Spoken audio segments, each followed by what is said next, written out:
রাজ্যের অপসারিত স্বরাষ্ট্র সচিব জগদীশ প্রসাদ মিনাকে অন্য রাজ্যে ভোট পর্যবেক্ষক করে পাঠাচ্ছে নির্বাচন কমিশন। কমিশনের একটি সূত্র মারফত জানা গিয়েছে, তাকে তামিলনাড়ুর একটি বিধানসভা কেন্দ্রের পর্যবেক্ষক করে পাঠানো হচ্ছে। রবিবার বিধানসভা ভোটের নির্ঘণ্ট প্রকাশ করার পর মধ্যরাতেই মিনাকে স্বরাষ্ট্র সচিবের পদ থেকে সরিয়ে দেয় কমিশন। রবিবার ভোট ঘোষণা হওয়ার কয়েক ঘণ্টার মধ্যে মুখ্য সচিবের পদ থেকে নন্দিনী চক্রবর্তীর বদলির সিদ্ধান্ত প্রকাশ্যে আসে।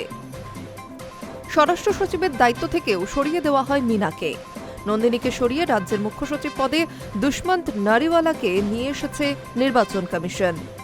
নতুন স্বরাষ্ট্র সচিব করা হচ্ছে শঙ্খমিত্রা ঘোষকে। ইতিমধ্যেই প্রশাসনিক রদবদলের এই সিদ্ধান্তকে নির্বাচন কমিশনের মধ্যরাতে গুপ্ততাণ্ডব বলে কটাক্ষ করেছেন মুখ্যমন্ত্রী মমতা বন্দ্যোপাধ্যায়। ভোট ঘোষণার রাতেই এই সিদ্ধান্ত সম্পর্কে কমিশনের উদ্দেশ্যে মুখ্যমন্ত্রীর প্রশ্ন। রাত 12:30টায় ঘাড় ধাক্কা দিয়ে সরিয়ে দেওয়া হলো, এটা মগের মুলুক? সোমবার পুলিশের শীর্ষ পদেও বদল করে কমিশন। রাজ্য পুলিশের ডিজি, কলকাতার পুলিশ কমিশনার, এডিজি পদে নতুন পদাধিকারীদের দায়িত্ব দেওয়া হয়। কমিশনের এই পদক্ষেপের বিরুদ্ধে তীব্র আপত্তি জানিয়ে সোমবারই মুখ্য নির্বাচন কমিশনার জ্ঞানেশ কুমারকে চিঠি দিয়েছেন মুখ্যমন্ত্রী। পুলিশ প্রশাসনের আধিকারিকদের বদলি প্রসঙ্গে সোমবার শুভেন্দু অধিকারীকে প্রশ্ন করা হলে রাজ্যের বিরোধী দলনেতা জানিয়েছেন, ওদের সরালেই শুধু হবে না, ওদেরকে অন্য রাজ্যে পাঠাতে হবে। ঘটনাচক্রে তার পরের দিনে রাজ্যের অপসারিত স্বরাষ্ট্র সচিবকে ভিন রাজ্যে পর্যবেক্ষক করে পাঠানোর কথা জানা গেল।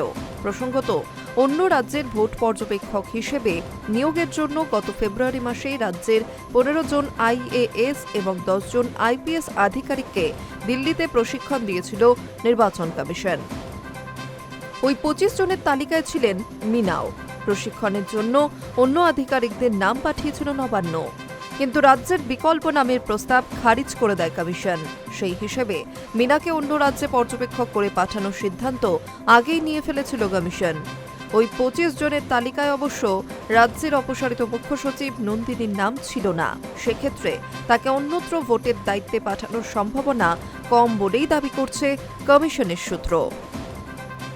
High News network.